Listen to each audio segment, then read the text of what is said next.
আসসালামু আলাইকুম। ইন্দোনেশিয়ার পার্তুই গ্রামের এক ভয়ঙ্কর তান্ত্রিক যে কিনা কালো জাদু করে খুন করে শতাধিক লোককে। যেটা জানাজানি হওয়ার পর গ্রামবাসীরা তাকে ফাঁসি দিতে চাইলে সে বানাসপাতি জিনের সাথে মিলে করে এক ভয়াবহ চুক্তি। আর এই চুক্তির মাধ্যমে সে মৃত্যুর পর পচং হয়ে বেঁচে থাকে বছরের পর বছর। কি চুক্তি করেছিল সে জিনদের সাথে? এছাড়া পচং হয়ে ঘুরে বেড়ানোর তার আসল উদ্দেশ্যটা কি জানতে হলে দেখতে হবে আজকের এই টাক পচংয়ের গল্প, যার নাম কিসা তানা যাওয়া পচং গন্দল।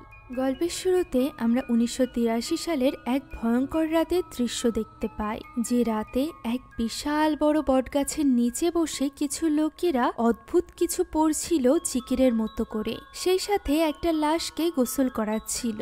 এ যেন কিছুটা ভিন্ন রকমের এক জানাজার গোসল। আর এরপর ওই লোকটিকে কাফনের কাপড় পরানো হয়, যেটা পরানোর পর তাকে নিয়ে যাওয়া হয় কবর দিতে। তবে কবর দেওয়ার সময় অদ্ভুতভাবে তার মুখের কাপড়ের অংশটি খুলে দেওয়া হয়, যেটা সাধারণত করা হয় না। এখন এখান থেকে দৃশ্য পরিবর্তিত হয় এবং আমরা এই ঘটনার 13 বছর পরের দৃশ্য দেখতে পাই, যেখানে হাও নামের একটা ছোট্ট ছেলে তার দাদার সাথে গল্প করছিল।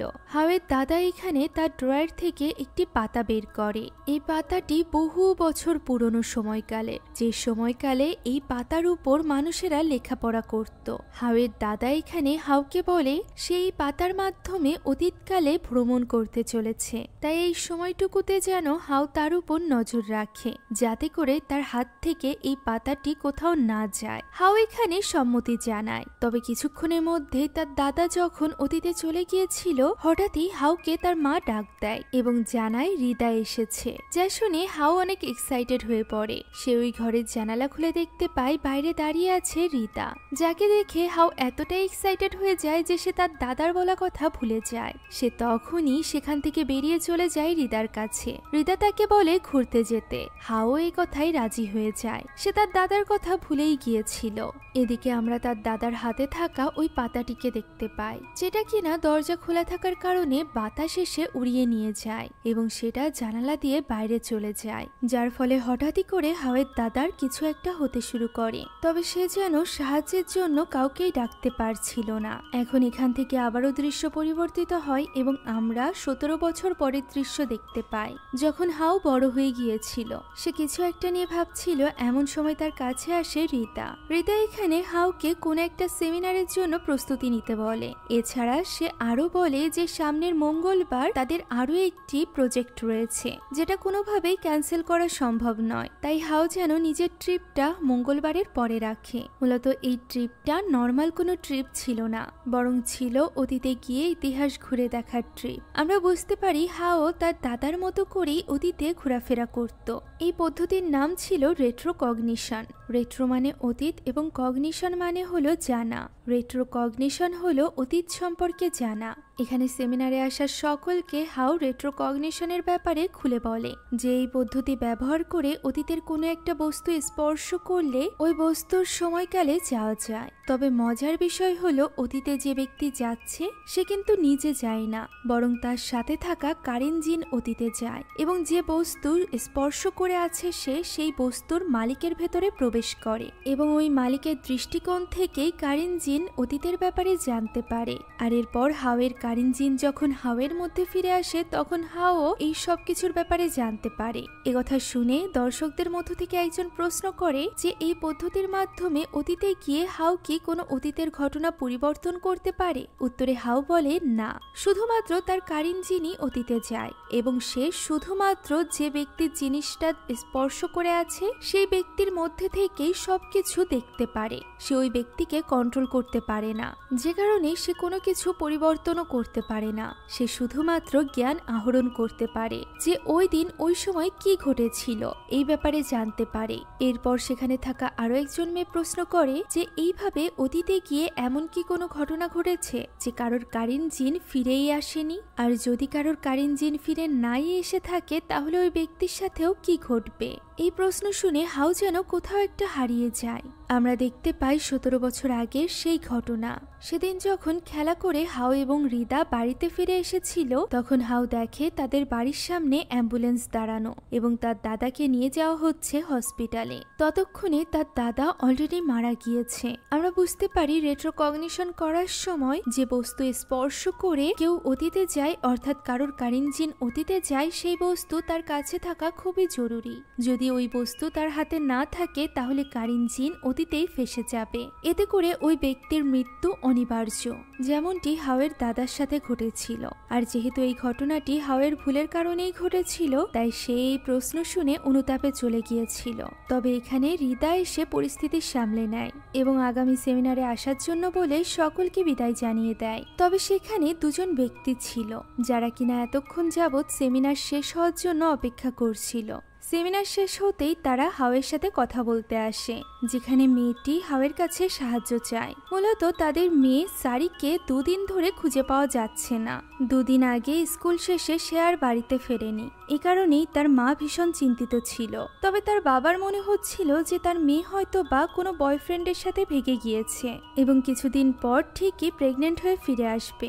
বাবার মুখে এই সকল কথা শুনে হাও বেশ অবাক হয়। এছাড়া সারির বাবার এই সকল বিষয়ে একটু বিশ্বাস ছিল না। তবুও সারির মায়ের আকুতি মিনতির জন্যই হাও এবং রিটা তাকে না বলতে পারে না। তারা ওই রাতেই সারির স্কুলে গিয়ে পৌঁছায়, যেখান থেকে সারি নিখোঁজ হয়েছিল। সেখানে একজন শিক্ষিকা তাদেরকে সাহায্য করে। সে তাদেরকে সারির ওই ক্লাসরুমে নিয়ে যায় যেখানে শেষবার সে তাকে দেখেছিল। মূলত ওই দিন শিক্ষিকা সন্ধ্যার দিকে বের হয়ে যাওয়ার আগে সারিকে এই ক্লাসরুমেই দেখেছিল। এটি একটি প্র্যাকটিক্যাল ক্লাসরুম ছিল, যেখানে অনেকগুলো সেলাই মেশিনের টেবিলের মধ্য থেকে একটি টেবিলে গিয়ে বসে পড়ে হাও এবং সারির মায়ের কাছে এমন কোনো একটি বস্তু চায় যা সারির সাথে সম্পৃক্ত। তখন সারির মা তার কাছে থাকা সারির কাইচিটি হাউকে দিয়ে দেয় এবং জানায় যে সারি নিখোঁজ হওয়ার পর দিন তার বন্ধুরা ক্লাসরুমে এই কাইচিটি পেয়েছিল। আপনি যদি অবসর সময়ে গেমিং করে থাকেন তাহলে মোস্টবেটে থাকা বিভিন্ন ধরনের মনোমুগ্ধকর গেম আপনাকে ব্যস্ত রাখবে, আর এই গেমিং এর মাধ্যমে আপনি আসল নগদ পুরস্কারও জিততে পারবেন। এখানে সবথেকে আকর্ষণীয় খেলা হলো প্লিঙ্কো। এই গেমে আপনাদের জন্য রয়েছে বিশেষ চমক। এছাড়া মোস্টবেটে রয়েছে বিকাশ, নগদ, রকেট, উপায় এবং অন্যান্য পদ্ধতির মাধ্যমে সহজে এবং দ্রুত টাকা ডিপোজিট এবং উইথড্র করার সুযোগ। মোস্টবেটে রয়েছে 24/7 কাস্টমার সাপোর্ট। এখানে বিভিন্ন খেলার ফলাফলের পূর্বাভাস দিয়ে আপনার দক্ষতা পরীক্ষা করতে পারবেন এবং এই প্ল্যাটফর্মে ম্যাচের লাইভ স্ট্রিম উপভোগ করতে পারবেন। আর রেজিস্ট্রেশনের সময় 250টি ফ্রি স্পিন সহ আপনাদের প্রথম জমাতে একটি অবিশ্বাস্য স্বাগত বোনাস পেতে আমার প্রোমো কোড বাংলা ব্যবহার করুন। এই অফারটি মিস করবেন না। এখনই সাইন আপ করুন মোস্টবেটে এবং আপনার গেমিং অভিজ্ঞতার সাথে সাথে ব্যাংক ব্যালেন্সও বাড়াতে প্রস্তুত হন। লিংক এবং প্রোমো কোড পিন কমেন্টে দেওয়া আছে। তাহলে চলুন এবার মূল গল্পে ফিরে যাওয়া যাক। এখন এই কাইচি হাতে নিয়ে হাও বসে যায় রেট্রোকগনিশন করার জন্য, যেখানে স্পষ্টভাবে সারির বাবা এইসব বিষয়ে বিশ্বাস করছিল না। অন্যদিকে রিদা ক্যামেরা নিয়ে প্রস্তুত ছিল এই পুরো ঘটনাটিকে ক্যামেরা বন্দি করার জন্য। এখন হাও সারির অতীতে যাত্রা শুরু করে। আমরা দেখতে পাই সে অতীতে পৌঁছেও গিয়েছে এবং এই মুহূর্তে সে আছে সারির শরীরে। ঘটনাটি ছিল 2 দিন আগে সন্ধ্যায়, যখন সারি একা একা ক্লাসরুমে বসে তার কাজ করছিল, যেখানে তার ক্লাস টিচার আসে এবং তাকে জিজ্ঞাসা করে যে সে এত দেরি করে এখানে কি করছে। উত্তরে সারি জানায় তাদেরকে যে হোমওয়ার্ক দেওয়া আছে সেটা আগামীকালই জমা দিতে হবে, আর তার বাসার সেলাই মেশিনটিও নষ্ট হয়ে গিয়েছে। এ কারণেই রাত হলেও তাকে এই কাজটি কমপ্লিট করা প্রয়োজন। তখন তার টিচার বলে দ্রুত কাজটি কমপ্লিট করে সে যেন বাড়িতে ফিরে যায়। একথা বলে তার টিচার চলে যায় এবং সারি তার কাজ শুরু করে দেয়, যেখানে সারির মধ্যে থাকা হাওয়ের কারিনজিনও কাজ করছিল। হঠাৎই ওই ক্লাসরুমের দরজায় নক হতে শুরু করে। সারি চিৎকার করে বলে দরজাটি খোলা আছে, তবুও কেউ ভেতরে আসে না, বরং বারবার দরজা ধাক্কাতে থাকে। মাঝে কিছুক্ষণের জন্য বন্ধ হয়, তবে আবারও দরজা ধাক্কাতে শুরু করে, যা দেখে এবার সারি বেশ ঘাবড়ে যায় এবং সাহস করে উঠে যায় দরজাটি খোলার জন্য, যেখানে তার সাথে সাথে হাওয়ের কারিনজিনও এই সব কিছু দেখছিল।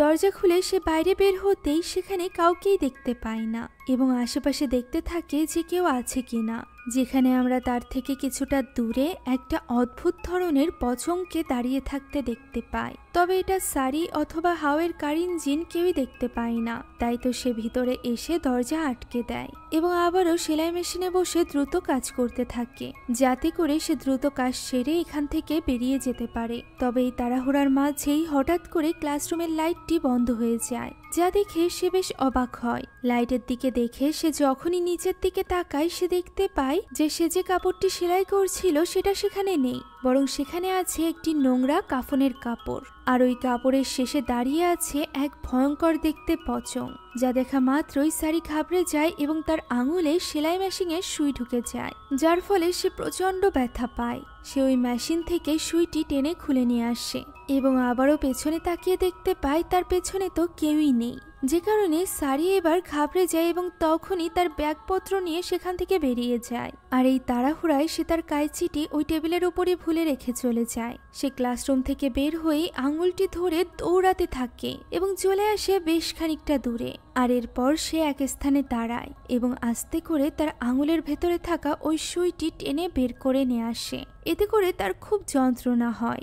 এমন সময় হঠাৎই উপর থেকে অ্যাসিড জাতীয় কিছু একটা তার পার কাছে গিয়ে পড়ে। সে অবাক হয়ে উপরের দিকে তাকায়, তবে উপরে তো কেউই ছিল না।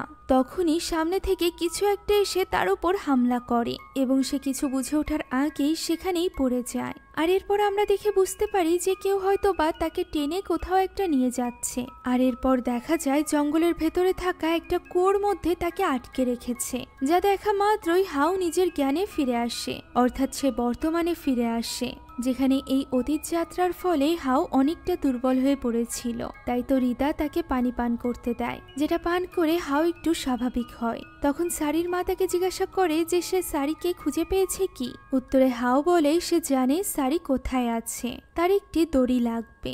কথা বলে দড়ি নিয়ে সে তাদেরকে নিয়ে যায় ওই স্কুলের পাশে থাকা একটি জঙ্গলের ভেতরে। এই 2 দিনে অনেকবার সারিকে এই জঙ্গলেও খোঁজা হয়েছে। এটা শোনার পর হাউ বলে যে নিশ্চয়ই বটগাছের পেছনে কেউ যায়নি, সেখানে একটা কুয়ো আছে। আর এরপর তারা 5 জনই সেখানে যেতে থাকে। পথে রিদা হাউকে বলে যে এটা নিশ্চয়ই কোনো পচংয়ের কাজ। যেহেতু রিদা এই সকল আধ্যাত্মিক বিষয়ে অনেক বেশি বই পড়তো, তাই সে জানতো যে যদি সারিকে গাছে ঝোলানো অবস্থায় পাওয়া যেত, এর মানে হলো এই কাজটি কুন্তিলানাক করেছে। তবে যেহেতু তাকে পাওয়া যাচ্ছে কোনো স্যাঁতস্যাঁতে অন্ধকারের স্থানে, এর মানে হলো এই কাজটি পচংয়ের। এখন এইভাবেই তারা গিয়ে পৌঁছায় ওই কূপের কাছে, যেখানে কূপের উপর থেকে ঢাকনা সরিয়ে আলো মারতেই তার ভেতরে তারা সারিকে দেখতে পায়। তাই হাও আর দেরি না করে তখনই দড়ি বেঁধে নিচে নেমে যায়। সেখানে গিয়ে সে সারিকে দড়ির মাথায় বেঁধে দেয়, যাতে করে অজ্ঞান সারিকে তারা টেনে উপরে তুলে নিতে পারে। সারি প্রায় উপরে পৌঁছে গিয়েছিল, এমন সময় হঠাৎই হাওয়ের পায়ের কাছে কিছু ইঁদুর চলে আসে, যার ফলে তার চশমাটি তার হাত থেকে পড়ে যায়, যার ফলে এই অন্ধকারে তার দেখা আরো বেশি কঠিন হয়ে দাঁড়িয়েছিল। তবে সে যখনই চশমাটি খুঁজে পায় এবং চোখে পড়ে নেয়, তখনই সে উপরের দিকে একটা পচংকে দেখতে পায়, যার মাথা পুরোপুরিভাবে আগলা ছিল এবং সে ছিল পুরোপুরি টাকমাথার। এমন সময় উপর থেকে রিদা দড়ি ফেলে দেয়, যেটা বেয়ে উপরে উঠে আসে হাও। মেয়েকে ফিরে পেয়ে সারির বাবা মা ভীষণভাবে কৃতজ্ঞ ছিল হাও এবং রিদার উপর। সারির বাবাও এবার নিজের ভুল বুঝতে পেরেছিল। এখানে রিদা তাদেরকে বলে যে বাড়িতে ফিরেই সারিকে একটা বিশেষ ফুলের গোসল দিতে, এতে করে অপবিত্রতা দূর হয়ে যাবে। আর এরপর তারা ওই কূপের মুখ আটকে সেখান থেকে রওনা হয়। তবে এই কূপের মধ্যে থাকা পচংকে আটকানো কি এতটাই সহজ ছিল? এই রেট্রোকগনিশনে হাউ এতটাই ক্লান্ত হয়ে পড়েছিল যে সে বাড়ি ফেরার পথেই ঘুমিয়ে পড়ে, যেটা দেখে রিদা ভীষণ বিরক্ত হয়। এখন পরবর্তী দৃশ্যে আমরা হাউকে তার দাদার কবরে দেখতে পাই, যে কিনা তার দাদার জন্য তার পছন্দের খাবার নিয়ে গিয়েছিল এবং তার দাদার কবরের কাছে বসেই তাকে স্মরণ করে ওই খাবার খাচ্ছিল, সেই সাথে দাদার সাথে গল্পও করছিল। এমন সময় ওই কবরস্থানে একজন লোককে আসতে দেখা যায়, যে কিনা সামনের একটি কবর খুঁড়ছিল। হঠাৎ করেই কবর খোঁড়া বন্ধ করে লোকটি হাওয়ের দিকে তাকিয়ে হাসতে থাকে এবং খুবই অদ্ভুতভাবেই তাকে ইশারায় তার কাছে ডাকতে থাকে। হাওয়েরও যেন কিছু একটা হয়ে যায়, সে কোনো কিছু না ভেবেই ওই লোকটির কাছে এগোতে থাকে। তার কাছে যেতেই লোকটি তার দিকে একটি নাম ফলক তুলে দেয়, যেটা কিনা হাওয়ের কবরের নেমপ্লেট ছিল। এই নেমপ্লেট দেখে হাও ঘাবড়ে যায় এবং পেছনের গর্তে পড়ে যায়, বা বলা যায় পেছনের কবরে পড়ে যায়। এমনকি সে নিজেকে কাফনের কাপড়ে বাঁধা অবস্থায় খুঁজে পায়, যেখানে ওই লোকটি তড়িঘড়ি করে তাকে কবর দেওয়ায় ব্যস্ত ছিল। এমন সময় ছটফট করতে করতে হাওয়ের ঘুম ভাঙে। হ্যাঁ, এই পুরো কবরস্থানের ঘটনাটি তার স্বপ্ন ছিল। ওই রাতে রিতা তাকে বাড়িতে পৌঁছে দেওয়ার পর থেকেই তার ঘুম ভাঙেনি, আর এই মাত্র এত ভয়ানক একটা স্বপ্ন দেখে তার ঘুম ভাঙল। এখানে তাদের কথা দ্বারা আমরা জানতে পারি যে রেট্রোকগনিশন করার ফলে প্রত্যেকবারই হাও অনেক দুর্বল হয়ে পড়ে এবং এমনই অজ্ঞান হওয়ার মতো ঘুমিয়ে যায়। এখন এখান থেকে উঠে হাও নিজের ঘরে যায়, যেখানে যেতেই সে নিজের ফ্লোরের উপর কিছু মাটি দেখতে পায়, যেগুলো দেখতে একদমই গোরস্থানের মাটির মতো ছিল। ফলে এই পুরো ঘটনায় হাও বেশ চিন্তিত হয়ে পড়ে। পরদিন সকালেই সে রিদার সাথে এই ব্যাপারটা শেয়ার করে। এই অদ্ভুত পচঙের ব্যাপারে শোনার পর রিদা তাকে নিয়ে বেশ চিন্তিত হয়ে পড়ে এবং বলে হতে পারে সারিকে ওই পচং কোনো এক উদ্দেশ্য সাধনের জন্য ওই কূপের মধ্যে নিয়ে গিয়েছিল। তাই তো তার এটা ভেবে ভয় লাগছে যে এখন না ওই পচং সারিকে না পেয়ে হাওয়ের পেছনে পড়ে যায়। এমন সময় হাও দেখতে পায় ওই কবরস্থানের লোকটিকে, যে কিনা তার দিকে তাকিয়ে হাসতে হাসতেই ট্রায়াল রুমে চলে যায়। নিজের স্বপ্নে দেখা ওই ভয়ঙ্কর লোকটিকে সামনে দেখে হাও তার পিছু করতে থাকে। সে যখন ওই ট্রায়াল রুমের সামনে গিয়ে পৌঁছায়, তখন সে নিচে দিয়ে আগে ভেতরে চেক করে, যেখানে সে আবারও এই ফ্লোরের উপর কিছু মাটি পড়ে থাকতে দেখতে পায়, যা দেখে এবার সে সাহস করে উপরে ওঠে এবং ট্রায়াল রুমের পর্দা সরাতে শুরু করে। তবে এই পর্দা যেন শেষই হচ্ছিল না। পরিষ্কার পর্দা সরাতে সরাতে সেখানে কাফনের কাপড়ের মতো নোংরা পর্দা চলে আসে, যেগুলো সে একের পর এক সরাতে থাকে, তবুও শেষ হয় না।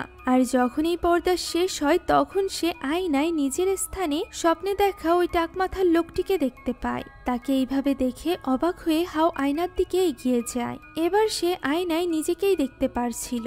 এটা দেখে সে যখনই পেছনে ঘোরে, তখনই সে নিজের সামনে ওই পচংকে দেখতে পায় এবং ভয়ে নিচে পড়ে যায়। দেখা যায় সেখানে তো পচং নয়, বরং রিদা দাঁড়িয়েছিল।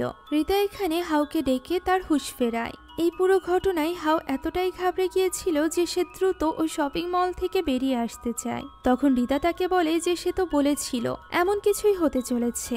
হাও বলে কিন্তু কেন? উত্তরে রিদা বলে কারণ সে সারিকে বাঁচিয়েছে, আর এ কারণেই ওই পচংয়ের পরবর্তী শিকার হতে চলেছে সে নিজে। তখনই দৃশ্য পরিবর্তিত হয় এবং আমরা সারিকে দেখতে পাই, যে কিনা অন্ধকারে ওই কুয়োর মধ্যে পড়েছিল।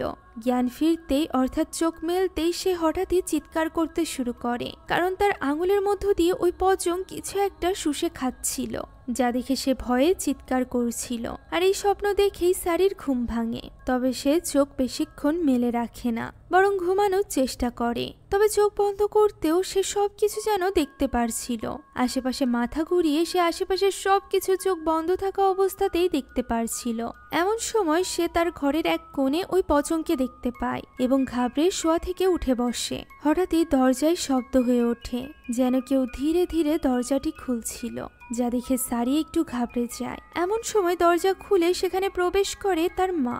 মাকে দেখে সারি কাঁদতে শুরু করে এবং তাকে ডেকে সবকিছু বলতে থাকে, যে ঘরের ওই কোণে ওই পচং দাঁড়িয়ে আছে। সারির মা তাকে কোনো মতে শান্ত করে নেয়। সে মূলত সারির হাতের ব্যান্ডেজটি পরিবর্তনের জন্য এসেছিল। সে এখানে হাতের ব্যান্ডেজটি খুলতে খুলতে বলে যে এই ক্ষতটি দ্রুত শুকানো দরকার, তা না হলে এর উপর মানুষের নজর পড়বে এবং মানুষ এই আঙুলটি নেওয়ার জন্য পেছন পেছন আসবে। একথা শুনে সারি কিছুটা অবাক হয়। তখন তার মা বলে যে পচংয়ের সৃষ্টি করা এই ধরনের ক্ষত কালো জাদুর জগতে অনেক মূল্যবান। যারা কালো জাদু করে তারা এই ধরনের ক্ষতের বলি দিয়ে থাকে। আর এরপর সে সারির আঙুলটি দেখে বলে এই আঙুলটি ততক্ষণ পর্যন্ত কামড়ানো হবে যতক্ষণ না পর্যন্ত এটা ছিঁড়ে চলে আসছে। একথা বলেই সে সারির আঙুল কামড়ে ধরে এবং তা কামড়ে কেটে নিয়ে আসে, যার ফলে সারি চিৎকার করে কাঁদতে থাকে। তার এই চিৎকারের আওয়াজ শুনে তার আসল বাবা মা সেখানে চলে আসে। দেখা যায় সারির আঙুল তো একদমই ঠিক আছে। ফলে এই পুরো ঘটনায় সারি বেশ বিপর্যস্ত হয়ে পড়ে। তাই তো আর এক মুহূর্ত দেরি না করে সারির মা তখনই কল করে হাউকে। হাউ তখন ক্লাসে ছিল। ক্লাস শেষে সে সারির মায়ের কল দেখে তাকে কল ব্যাক করে এবং জানতে পারে সারির ব্যাপারে। ওই দিন রাতেই সারির মা তাদেরকে কথা বলার জন্য ডাকে। সেখানে তার সাথে সারিও ছিল, যে কিনা না খেতে পারছিল না ঘুমাতে পারছিল। চোখ বন্ধ করতেই ওই পচং তাকে ভয় দেখাচ্ছিল। একথা শুনে হাউ বলে যে তার সাথেও এই সব কিছু ঘটছে, ওই পচং তারও পিছু করছে। তাই সে এখানে ওয়াদা করে যে সে ওই পচংয়ের হাত থেকে তাদেরকে বাঁচাবে। একথা শুনে রিদা কিছুটা চিন্তিত হয়ে পড়ে, কেননা সে কিছুতেই চাইছিল না হাউয়ের জীবনে কোনো রকম ঝুঁকি আসুক। এখন ওই সময় হাউ সারির কাছে জানতে চায় যে সে ওই পচংয়ের ব্যাপারে কোনো কিছু জানে কিনা। উত্তরে সারি বলে সেই প্রথম না যে কিনা ওই পচংয়ের শিকার হয়েছে। এর আগেও ওই স্কুল থেকে দুজন ছাত্রছাত্রী নিখোঁজ হয়েছিল, যাদেরকে আর কখনোই খুঁজে পাওয়া যায়নি। তাই সে এখানে হাউয়ের কাছ থেকে সাহায্য চায়, তাকে ওই পচংয়ের হাত থেকে বাঁচানোর জন্য। এখন এই ব্যাপারে আরো বিস্তারিত জানার জন্য পরদিন সকালেই হাউ এবং রিতা সারির বাবার সাথে গিয়ে পৌঁছায় ওই স্কুলে এবং সারির ক্লাস টিচারের সাথে এই ব্যাপারে কথা বলে, যেখানে অনেক ভাবনা চিন্তার পর ক্লাস টিচার তাদেরকে সবকিছু খুলে বলে। সে জানায় সারি ঠিকই বলেছে। সারির আগে এই স্কুল থেকে আরো দুজন স্টুডেন্ট নিখোঁজ হয়েছিল। প্রথমজন নিখোঁজ হয়েছিল 20 বছর আগে এই স্কুলটি বানানোর সময়, আর দ্বিতীয়জন নিখোঁজ হয়েছিল 10 বছর আগে, যাদেরকে কখনোই খুঁজে পাওয়া যায়নি। সারির ক্লাস টিচার অর্থাৎ মিস ওয়াতির মুখে একথা শুনে সারির বাবা ভীষণ রেগে যায় এবং তার সাথে চিৎকার চেঁচামেচি করতে থাকে। সে বলে সে সংবাদপত্রে পর্যন্ত এই ব্যাপারে জানাবে। তখন হাউ তাকে থামিয়ে বলে যে এই খবর যদি মিডিয়াতে যায় তাহলে সব থেকে বড় ক্ষতি হবে সারির। সারির ব্যক্তিগত জীবন একেবারেই নষ্ট হয়ে যাবে। আর একবার সুযোগ পেলে হাউ নিশ্চয়ই সারিকে এই বিপদ থেকেও মুক্ত করতে পারবে। যা শুনে সারির বাবা বলে তার পক্ষে কিছুই করা সম্ভব নয়। এরকম অকৃতজ্ঞের মতো কথা শুনে রিদা এবার রেগে যায় এবং তাকে মনে করিয়ে দেয় যে হাউ তাদেরকে সাহায্য না করলে সারি এখনো পর্যন্ত নিখোঁজ থাকতো। ফলে সারির বাবা এবার চুপ হয়ে যায়। এবার হাউ মিস ওয়াতিকে জিজ্ঞাসা করে যে এমন কেউ কি আছে যে এই ব্যাপারে আরো বিস্তারিত তাদেরকে ধারণা দিতে পারবে। উত্তরে ওয়াতি সামান নামের একজন লোকের কথা বলে, যে কিনা এই স্কুলটি তৈরির পর থেকেই এখানে সিকিউরিটি গার্ড হিসাবে কাজ করত। তাই তো ওই দিনই হাউ এবং রিদা মিলে সামানকে খুঁজতে বেরিয়ে যায়, যেখানে পথে রিদা হাউকে আটকানোর অনেক চেষ্টা করছিল। তার মনে হচ্ছিল এই কাজটি ভীষণ ভয়ানক হতে পারে। তবে হাউ তাকে বোঝায় যে সে যদি ওই পচংকে না আটকায় তাহলে ওই পচং তার এবং সারির কোনো ক্ষতি না করা পর্যন্ত থামবে না। এখন তারা দুজনই গিয়ে পৌঁছায় সামানের বাড়িতে, যেখানে সামানের মেয়ে রিসমা দরজা খোলে। তবে যখনই সে জানতে পারে হাউ এবং রিদা স্কুলে ঘটা ওই অস্বাভাবিক ঘটনার জন্য সাহায্য চাইতে এসেছে, তখনই সে তাদের মুখের উপর দরজা বন্ধ করে দিতে চায়। তবে হাউ তাকে অনুরোধ করতে থাকে। এমন সময় তার পেছনে এসে দাঁড়ায় তার বাবা সামান, যার ফলে রিসমা বাধ্য হয়ে দরজা খোলে। আর এরপর সামানের কাছে হাউ এবং রিদা সারির ব্যাপারে সবকিছু খুলে বলে। সেই সাথে সে যে পচংকে দেখেছিল অর্থাৎ টাক মাথার পচং, তার ব্যাপারেও জানায়। এই সব কিছু শুনে সামান বলে যে সে প্রমিস করেছিল সে কোনোদিনও এই ব্যাপারে কোনো রকম কথা বলবে না, কিন্তু আজ সময় এসে গিয়েছে তার ওয়াদা খেলাপ করার। অতীতে তার যখন অল্প বয়স ছিল তখন সে কালো জাদু করত। সে একজন ভীষণ শক্তিশালী এক কালো জাদুকারীর কাছ থেকেই এই বিদ্যা শিখত, যার নাম ছিল ওয়ালিস্তি। আর এই ওয়ালিস্তি আর কেউ নয় বরং স্বপ্নে দেখা ওই লোকটি ছিল, যাকে হাউ তার স্বপ্নে কবরস্থানে এবং ওই শপিং মলে দেখেছিল। ওয়ালিস্তি এতটাই খারাপ একজন লোক ছিল যে সে তার এই কালো জাদুর মাধ্যমে কারো জীবন নিতেও দ্বিতীয়বার ভেবে দেখত না। প্রেগনেন্ট মহিলা থেকে শুরু করে অনেককেই সে মেরে ফেলে। তবে খুব শীঘ্রই সকলে এই ব্যাপারে জেনে যায় এবং তার জন্য মৃত্যুদণ্ড ঘোষণা করা হয়। ফলে আর কোনো উপায় না দেখে ওয়ালিস্তি তখন বানস্পাতি নামের এক বিশেষ প্রজাতির জিনকে ডাকতে শুরু করে এবং তাদের উপাসনা করে তাদের কাছে সাহায্য চায় মৃত্যুর পর এই পৃথিবীতেই অমর হয়ে বেঁচে থাকার জন্য। আর ওই বানস্পাতি প্রজাতির জিনও তার এই ডাকে সাড়া দেয়। এই পুরো ঘটনা শোনার পর হাউ সামানকে বলে যে তার ভীষণ খারাপ লাগে সারি এবং তার পরিবারের জন্য। তারা সত্যি অনেক অসহায়, তাই তো তাদেরকে সাহায্য করার জন্য অর্থাৎ সারিকে বাঁচানোর জন্য হাউয়ের সামানের সাহায্যের প্রয়োজন। তবে সামান এই কথার কোনো উত্তর দেয় না, ফলে হৃদয় এটাকে না বলেই ধরে নেয় এবং হাউকে নিয়ে সেখান থেকে বেরিয়ে আসে। তারা বেরিয়ে আসতেই সামান কিছু একটা উপলব্ধি করে, তাই তো সে মাটি খোঁড়ার জিনিসপত্র নিয়ে তখনই তাদের পিছু পিছু যেতে চায়। তবে রিসমা তাকে বাধা দেয় এবং তাকে মনে করিয়ে দেয় যে সে তার মাকে প্রমিস করেছিল। উত্তরে সামান বলে সে এত বছর যাবৎ তার প্রমিসই রেখেছে, এখন তার পক্ষে এই নিষ্পাপ বাচ্চাগুলোর মৃত্যু সহ্য করা সম্ভব না। সে সারা জীবনের জন্য নিজের চোখে ছোট হয়ে বাঁচতে চায় না। তখন রিসমা বলে তাহলে তার কি হবে, সামানকে ছাড়া সে কিভাবে বাঁচবে? উত্তরে সামান বলে রিসমা যেন তাকে নিয়ে গর্ব করে বাঁচে, যে তার বাবা খারাপ কিছু আটকানোর জন্যই নিজের জীবন দিয়েছে। কথা বলেই সামান সেখান থেকে বেরিয়ে যায়। অন্যদিকে হাও এবং হৃদার মধ্যে তর্কাতর্কি শুরু হয়ে যায়, কারণ হৃদার মনে হচ্ছিল এই একটা ঘটনা নিয়ে হাও একটু বেশি দূর এগিয়ে যাচ্ছে। হাও বলে তার উপর ভরসা রাখার জন্য সে রেট্রোকগনিশনের মাধ্যমে ওয়ালিসদের পচনকে ঠিকই আটকে নিবে, যার উত্তরে হৃদা হাউকে তার দাদার কথা মনে করিয়ে দেয় যে তারা দুজন এই ব্যাপারে কাজ করার আগে প্রমিস করেছিল যে তারা এই ব্যাপারে বেশি দূর এগোবে না এবং একটা সীমার মধ্যে থেকেই কাজ করবে, যাতে করে হাওয়ের পরিস্থিতি তার দাদার মতো না হয়। কথা শুনে হাউ চুপ হয়ে যায় এবং হৃদা স্পষ্টভাবে জানিয়ে দেয় যে সে এই কাজে হাউকে সাহায্য করবে না।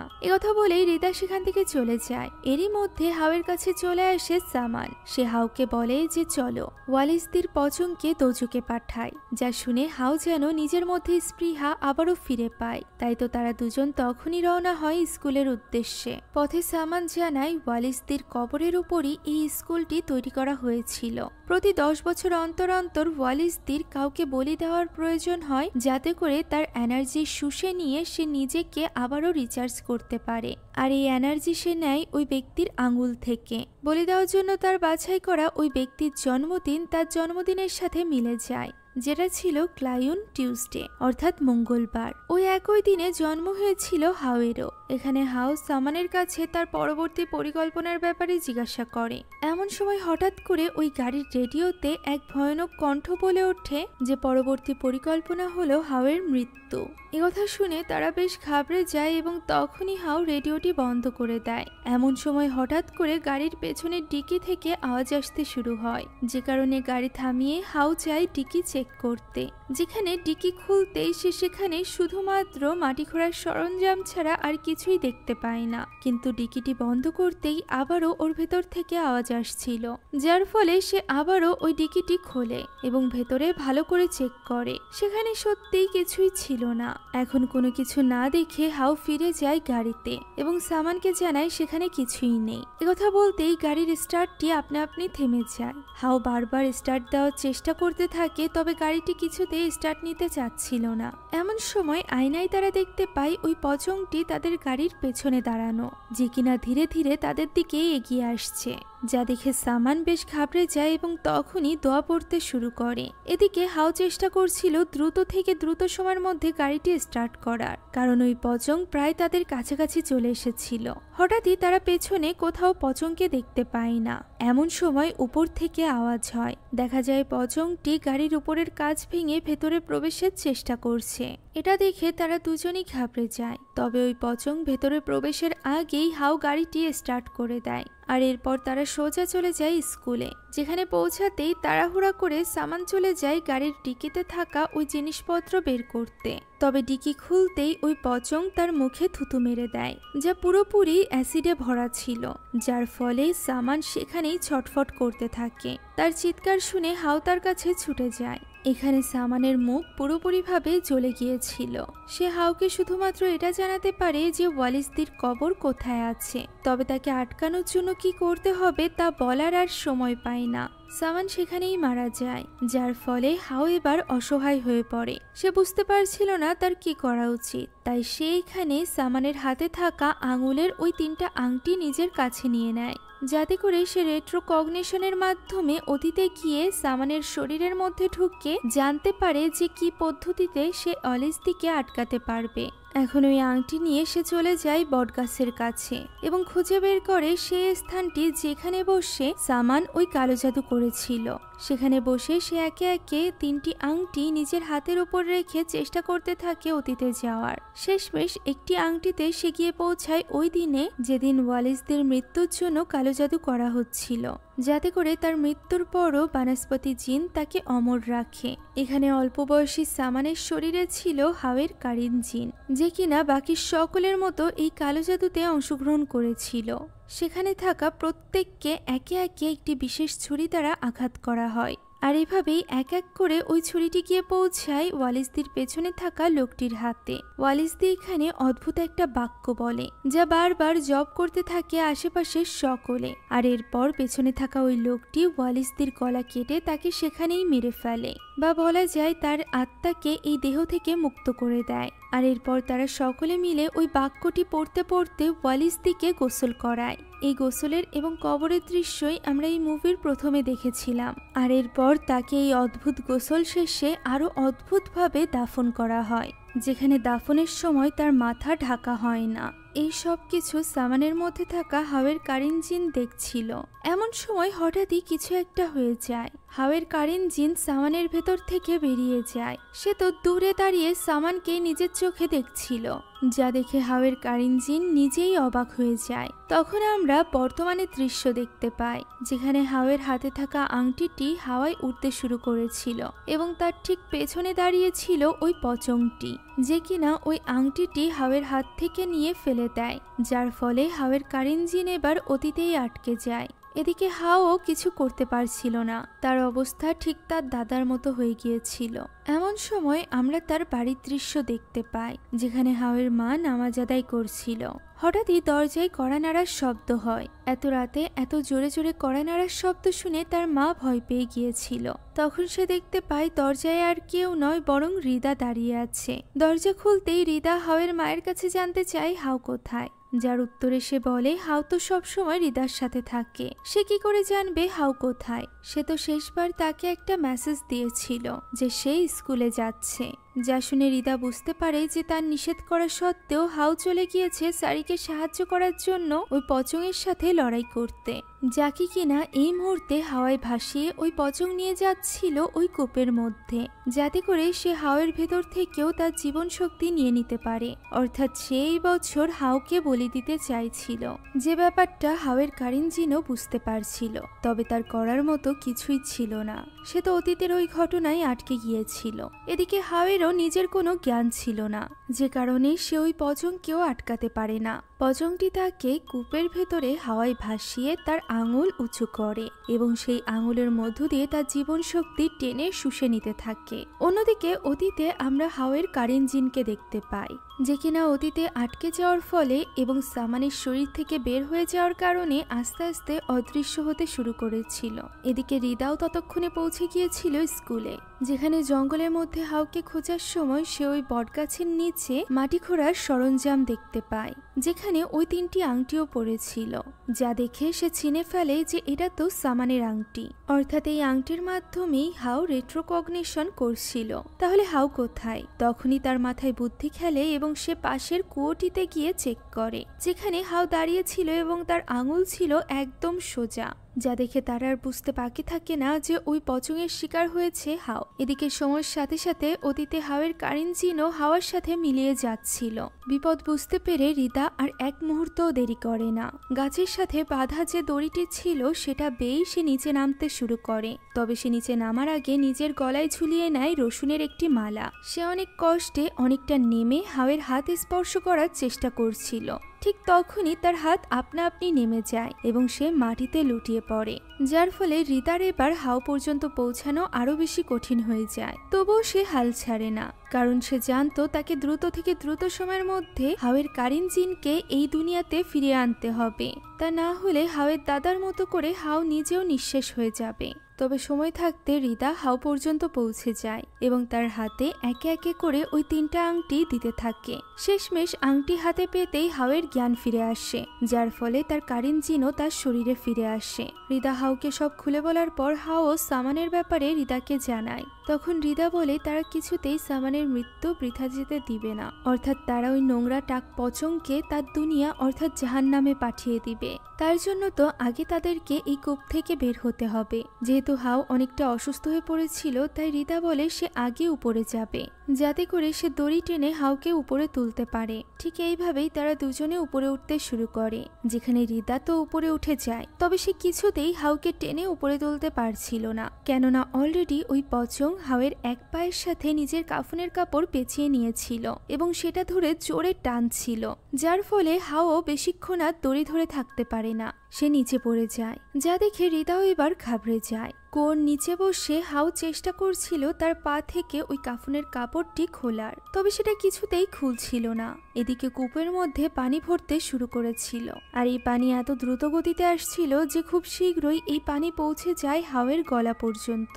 এদিকে তখনও তার পায়ে বাঁধা ছিল ওই কাফনের কাপড়, যে কারণে হাও উপরেও আসতে পারছিল না। এমন সময় ওই পানির ভেতর থেকে বেরিয়ে আসে ওই ভয়ঙ্কর পচংটি, যে কিনা হাওয়ের সামনেই হাওয়ায় ভেসে তার দিকে তাকিয়ে থাকে। ওই মুহূর্তে রিদা তার গলায় থাকা রসুনের মালাটি পানির ভেতরে ফেলে দেয়, যার ফলে মুহূর্তের মধ্যে ওই পচং অদৃশ্য হয়ে যায় এবং সেখানে থাকা পানিও কমে যায়, যার ফলে হাও খুব সহজেই কূপ থেকে বেরিয়ে আসতে পারে। হাও জিজ্ঞাসা করে রসুনের ব্যাপারে রিদা কোথা থেকে জানলো। তখন রিদা জানায় সে তার দাদার কাছ থেকে জেনেছিল যে পচংকে দূরে রাখে এই রসুন। এখানে হাও জানায় যে সে অতীতে দেখেছে যে কবর দেওয়ার সময় ওয়ালিসদের লাশের মাত্র একটা বাঁধনই খোলা হয়েছিল, আর বাকি সবগুলো গিট দেওয়া ছিল। তখন রিদা বলে যে সে শুনেছে পচংয়ের শক্তি তার কাফনের ওই গিটে থাকে। যদি তারা কোনোভাবে ওয়ালিসদের কবর খুঁড়ে তার গিট খুলে দিতে পারে, তাহলে হয়তোবা তাকে আটকানো সম্ভব হবে। এখন যেহেতু অতীতে যাওয়ার ফলে হাও জানতো যে ওয়ালিসদিকে ঠিক কোথায় কবর দেওয়া হয়েছিল, তাই তারা দুজনই প্রস্তুত হয়ে যায় তার কবর খুঁড়তে। তবে কবর খোঁড়ার আগে তারা চারি সাইডে লবণের একটি সার্কেল বানিয়ে নেয়। লবণ, রসুন এই সব কিছু রিদা হাওয়ের মায়ের কাছ থেকে নিয়ে এসেছিল, কারণ লোককথা অনুযায়ী এই সব কিছু পচংকে দূরে রাখে। এখন তারা দুজনে মিলে ওই কবরটি খুঁড়তে শুরু করে। এভাবে খুঁড়তে খুঁড়তে তারা পৌঁছে যায় কবরে থাকা কাঠ পর্যন্ত। কাঠগুলো সরাতেই তারা দুজনই হতবাক হয়ে যায়, কেননা ওয়ালিসদের লাশ দেখে মনে হচ্ছিল যেন তাকে গতকালই কবর দেওয়া হয়েছে। অর্থাৎ ওয়ালিসদের লাশকে দেখে বোঝাই যাচ্ছিল না যে তার মৃত্যু 30 বছর আগে হয়েছে। এখন ওই লাশের কাছে নেমে হাও চেষ্টা করতে থাকে তার বাঁধনগুলো খুলে দেওয়ার, কিন্তু এই কাপড় অনেক শক্ত ছিল, যার ফলে রিদার আনা ছুরিতেও এটা কাটা সম্ভব ছিল না। মনে হচ্ছিল এটা যেন কোনো লোহার তৈরি কাপড়। এমন সময় রিদা দেখতে পায় ওয়ালিসদের মাথার নিচে ওই ছুরিটি রয়েছে, যেটা দিয়ে তাকে হত্যা করা হয়েছিল। তার মনে হয় একমাত্র এটা দিয়েই হয়তো বা ওয়ালিসদের বাঁধনগুলো কাটা যাবে। এ কারণে সে ওয়ালিসদের লাশকে উঁচু করে ধরে এবং হাও তার মাথার নিচে থেকে ওই ছুরিটি বের করে আনে। এদিকে তখন মুষলধারে বৃষ্টি পড়ছিল, যার পানিতে উপরে থাকা লবণের ওই সার্কেলটি আস্তে আস্তে মুছে যেতে শুরু করে।